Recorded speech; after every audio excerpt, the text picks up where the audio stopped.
Today we've got a crazy story of coming to grips with going no contact with most of their family. We'll get to that in a bit, but first, my insane mother went off the deep end months ago and attacked my sister because she wasn't young and pretty anymore.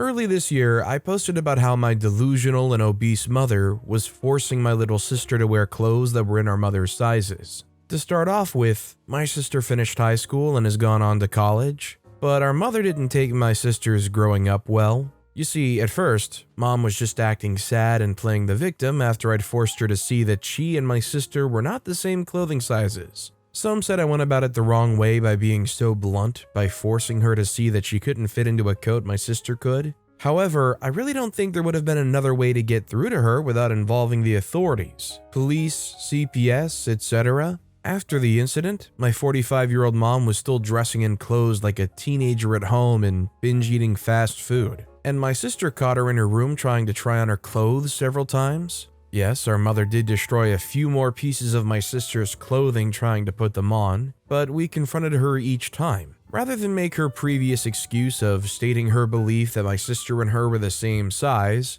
she would just lock herself in her room, howling and crying to the point that neighbors even once called police to do a wellness check.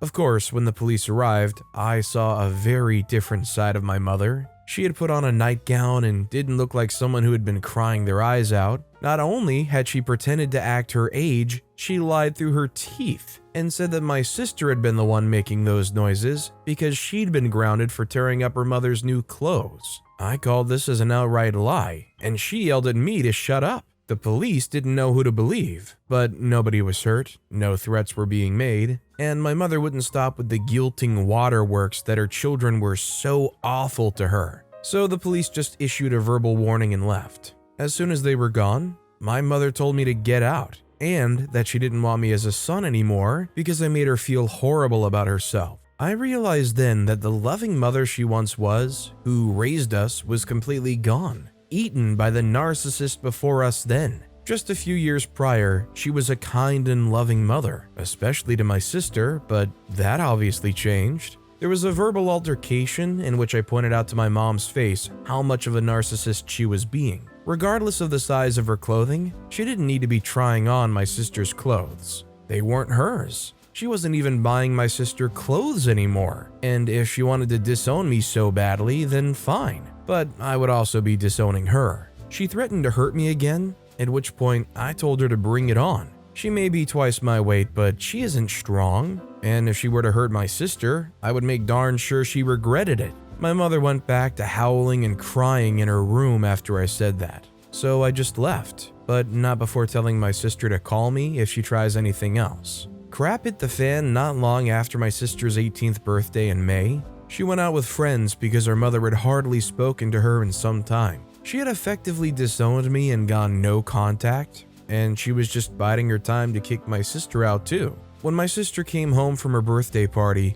she found her stuff in boxes and bags left outside of the apartment that she shared with our mother. And there was a note taped to the door telling my sister to leave and never come back. This would normally be the point where someone might say they were heartbroken, but the truth is that we were prepared for this. We knew Mom wanted my sister out because she refused to take Mom's crap anymore. So she'd secretly been taking her stuff over to her friend's house little by little. This includes her personal documents for her identity, so all of her important stuff was out of there. And our mom just didn't seem to notice. My sister called me, and I came over with my car to start packing up her remaining stuff to take to her friend's house. Since my sister was 18, she could go where she wanted, and her friend's family took her in. And my sister lived happily there while she finished high school, and had a great summer before she and her friend both left for college. They'd applied to the same place and were accepted. They're some distance away now, but they're happy and living as roommates. But as so often is the case, there was trouble in paradise. I think our mother was hoping to pull some sort of emotional manipulation by kicking my sister out,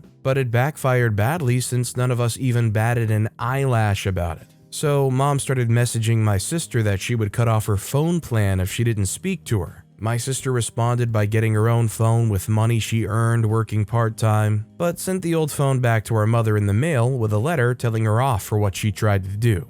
Mom didn't take that well, but she had no longer a way to contact my sister without trying to see her in person. So she came stomping over to my apartment to yell at me and say it was all my fault. Then she demanded my sister's new phone number. I told her to buzz off because she was no longer my mother. She had previously made it clear I was no longer her son, and if she didn't leave me alone, I'd be calling the police. And then in a complete repeat of what happened on the day I'd forced her to see that my sister was not the same size as her, she ran away howling and crying like an animal. But by then, I was pretty sure it was all an act. The next thing my mother did was show up at my sister's friend's house, and then start demanding that she move back in with her and contribute to the rent because she was paying for a 2-bedroom on her own, and got no child support since my sister turned 18. Like me, my sister told her to buzz off. That's when Mom attacked her. She grabbed my sister and started wailing on her while screaming that it was unfair that my sister got to be young, thin, and pretty, and that she wasted her youth being a mother.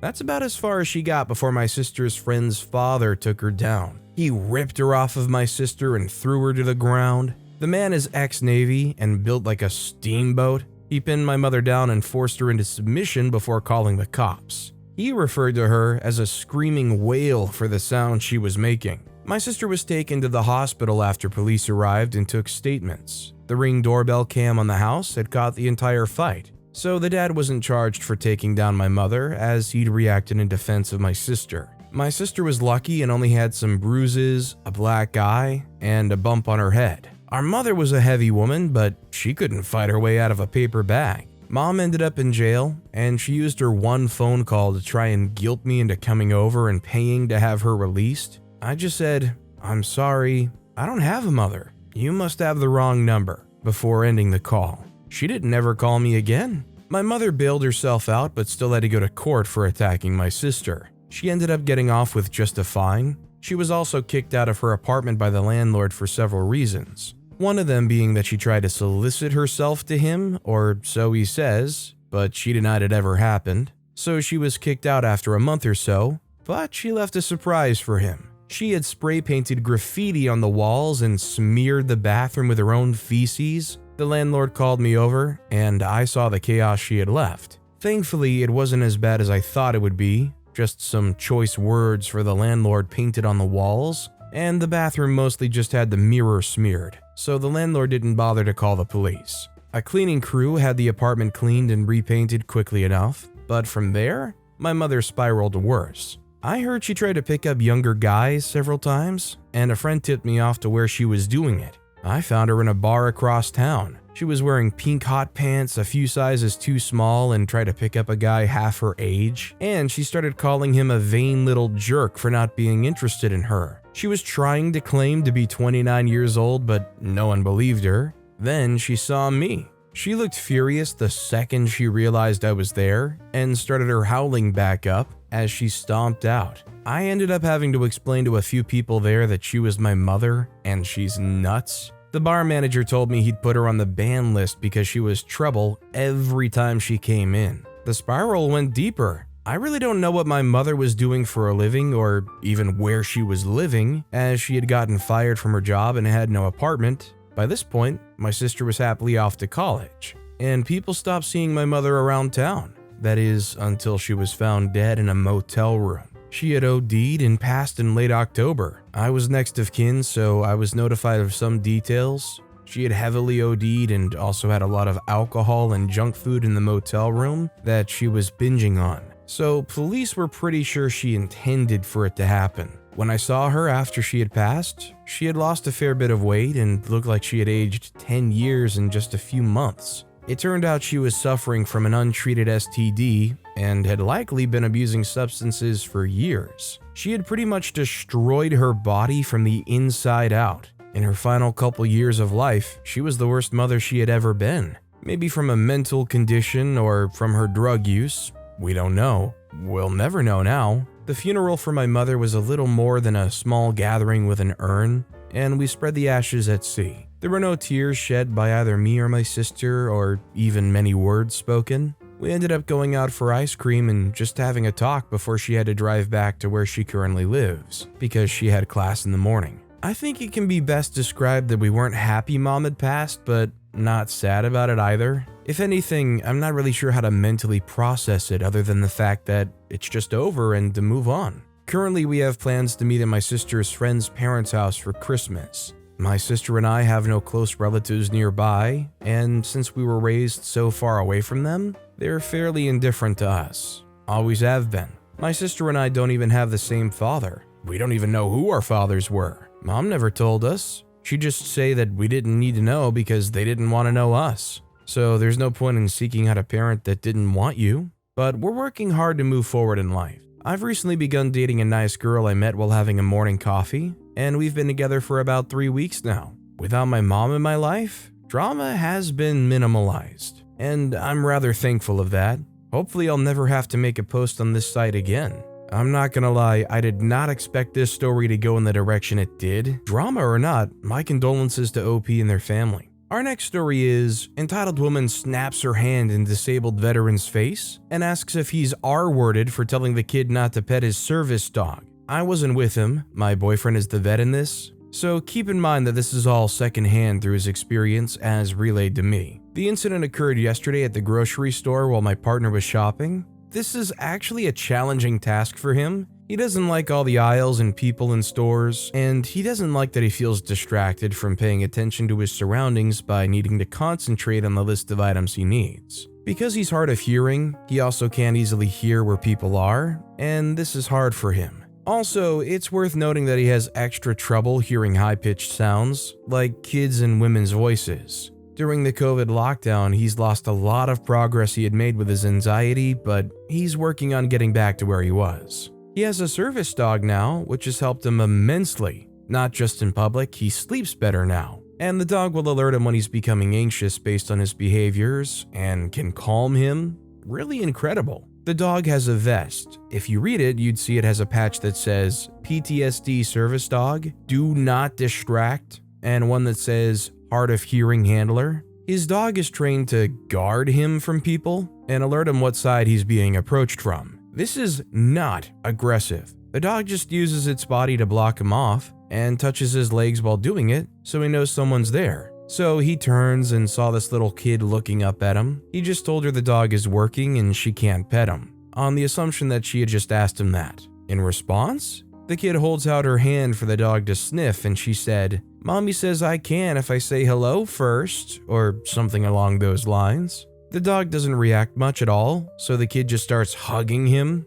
At this point, my partner stepped away abruptly from her and told her that she needs to stop and to go find her parent. Now, he couldn't tell that the kid was old enough to read, but he's not really mad at the kid because a parent should be responsible for her in a store. And while I'm sure that he was probably very stern with her since he's not very great with people, especially kids, even on a good day, he's also not someone who yells. Yet lo and behold, the child's grandmother, who knows, appears and is telling him to not yell at a little girl. He made her cry and a bunch of other crap. He was only catching about 30% of what she was saying. He told her he has a service dog, she needs to keep the kid off, read the vest. The lady rolled her eyes at him and continued berating him. He said he was just standing there largely ignoring her, thinking if she says what she wants, then she'll go and leave him alone. But then, the woman snaps her hand in my partner's face and asks him, "Are you an R-word?"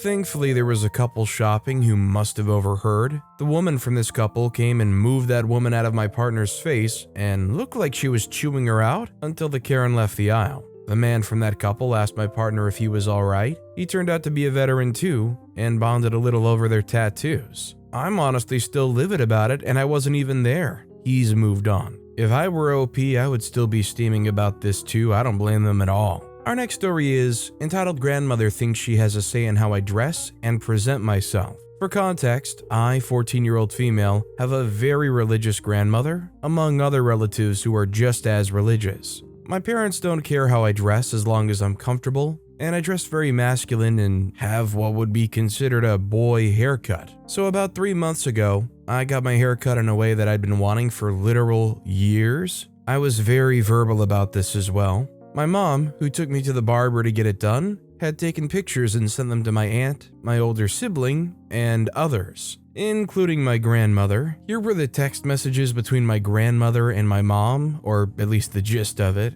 Entitled grandmother said, "No, those lovely curls." I had very long curly hair. "What did you do to her hair?" Mom says, "We cut it because that's what she wanted." Grandmother says, "Couldn't you have gotten a more feminine haircut? She looks so boyish." Mom says, "Look, this is what she wanted and she has every right to have the haircut she wants. Plus, she couldn't even get her hair pulled up before. This is what she's comfortable with, so there should be no problem with it." She says, "Well, if she's happy, then I'm happy for her." This was just paraphrasing what I remembered from my mom showing me the conversation. But wait, it gets worse. After the convo with my mom, she went behind both mine and my mother's backs and started complaining about my haircut and how masculine it is to my aunt, which is who told me and my mom that entitled grandma complained again. Luckily, we didn't hear anything about my hair from her again, until November started. So the first week of November, my grandmother decided to show up at our house unannounced. I had been home for about an hour and my parents were still working, so they weren't home. When she walks in, the first words uttered from her mouth, other than "hello," were about how I needed to let my hair grow out and that I need to wear more feminine clothing. I can paraphrase the convo that passed. Entitled grandma said, "My, we need to let that hair grow out." Me, trying not to get upset, said, "Whatever you say, Grandma." She says, "I'm also going to need to take you shopping so we can find some girlier clothes for you to wear." Honestly, at this point, I just kind of stopped responding because if I didn't, I was going to say some things I would regret. And she's still my grandmother, so I'm not going to argue with her. I just really hate it because even before I got the haircut, she would slip comments about me needing to dress more like what she wants. It gets frustrating, so I thought I'd share with Reddit because why not? Maybe I can get some feedback as to what I can do because I certainly know that this isn't the end of my grandmother's comments. Is it worth it to OP to be honest to their grandma? Say that their words and intentions are hurtful? Let me know what you guys think. Our next story is, my entitled ex-stepmother is taking my dad and stepmom to court. My ex-stepmom got my dad served. She states she wants full custody and child support because she has both sons full-time. However, my dad, up until getting served, was helping her with her car payment, paying her phone bill, has both sons enrolled under his name in private schools, took them to events, buys all of their food and clothing for his home and ex-stepmom's home. She lied on official court documents saying he does none of that, and it's her that pays for all of that, even though he has every single receipt. Now he's waiting on his lawyer to sort all of this out. She's made my life heck for 15 years. I'm happy it doesn't affect me, but it upsets me that when my brothers are with her, they call my dad and say they're so hungry and she didn't leave food in the house after she disappeared for 3 to 14 days at a time. I hope this just keeps moving forward then. If he's got those receipts, he'll be just fine. Our next story is my entitled parents. Hi, I have entitled parents that think because they raised me that they deserve money. The issue's been ongoing and I'm getting tired of it. Here's my story. So this all began in 2018 when I got my first job. My parents wanted money every payday for rent. It was $100 every 2 weeks. This caused my coworkers to ask why I never had money to do things with them. That's when I told them that I was giving my parents money. It was then that I learned this wasn't normal. All my coworkers had adult children of their own. I was 20 at the time. They told me that they've never charged their children rent even when they were adults living with them. After this, I then learned that they had filed for Social Security disability behind my back and had filed for my mother to manage the funds. Luckily for me, we all wound up moving to a different state, so it was never approved in that state, but they filed again in this state this time, with my knowledge and my consent. I was basically told that it was either this or get kicked out of the house in an unfamiliar state. Fast forward to 2020, where I was forced to get a job at a place that wasn't very good to their employees. I had just been denied for disability. I started just before the stay-at-home order was in place. I wish the virus was the only thing in my life at the time. 2020 was a chaotic year of appointments and evidence gathering for a new disability case. I had reached the peak in my instability with my mental health due to this. Even extended family noticed this when they saw me. I was finally kicked out in 2021, I wound up getting disability because I was admitted to a psychiatric unit where I was officially diagnosed with several things, among which were anxiety disorder and depression. I got the help I needed. I got into a housing program where I have the need to be independent. In December 2021, I got my first check and a call from my parents asking for $200 a month and an invoice from them saying that I owe them $5,000 in total for advocating for me. I also found out that they sent this to my lawyer, and that brings me to today. I've been paying $200 a month for years to them. I've been managing my expenses for a year. My parents keep asking for more and more. I'm currently looking for a new place to live and need all my money. I've brought up that I can't keep paying them as their invoice is not a legally binding contract. My parents have become such a problem that my mental health team won't even give them info about me and has blocked my father from assessing my files as he works for the clinic I go to. Now they're threatening to go over my head and schedule a meeting with my team. I'm 24 years old and still terrified of my parents I don't even live with. I don't want to get an injunction against harassment, but I'm almost out of options. What do I do? I think the only option is to finally put your foot down and stop being hesitant. OP needs to understand that if you allow them to, they'll continue to treat them like dirt. That said, our final story of the day is going no contact with most of my family because of my father. This post is just a big mass event. I just feel like if I don't share my story, I'll explode from the enormous amount of pain my family's causing me. Some background first. I, 27-year-old female, always had a complicated relationship with my father, 53-year-old male. I could never set boundaries with him because I'm a pushover with low self-esteem, and father is a manipulative narcissist. Basically, our life was always an emotional roller coaster where father could be super nice, super generous, and helpful one day, and extremely mean, I would even say violent, disrespectful, and controlling the next day. And anything could trigger that change. A small comment, a small disagreement, sometimes even nothing at all. I think one of the reasons that allowed father to be disrespectful towards me was his financial support. He paid for my education and student life abroad, bought me a car and a condo, which honestly I should never have accepted, but it is what it is now. I never asked for any of these things from him, and I think father just genuinely wanted me to have a better life, since he came from a poor family and wanted me to have the best things that he could now afford.